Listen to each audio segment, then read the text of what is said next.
Alright, so welcome to this video. Today we're going to go through stage 3 of this program. Now during this phase, we're going to be going through what's called the external stuff, or the external phase, or what's also known as the conditioning. So this is where we really start to work on polishing our physique and working on actually getting to our desired result at the end.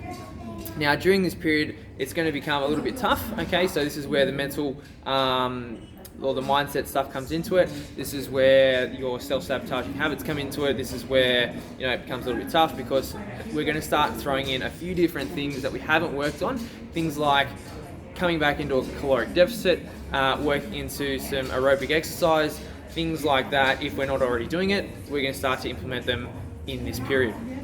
Okay, so it's very important that we've completed stages 1 and 2 very effectively, so that way we can make this, not saying it's going to be easy, but easiest as possible. Alright, without having those foundations set properly, it becomes very difficult.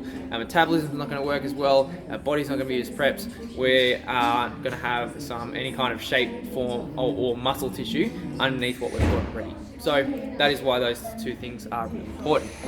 Alright, so some other things that you're going to notice in here is this is definitely where the light at the end of the tunnel starts to come through. We've done all the hard work, we've got our metabolism working, we've eaten the food, we've lifted the weights, we're starting to incorporate some more aerobic exercises, we're having to be really strict on our diet, okay? And this is where we're almost at the finish line. So working into stage 4, where it's all about maintaining your results, or how to maintain, or working into being in what's called a maintenance period, okay?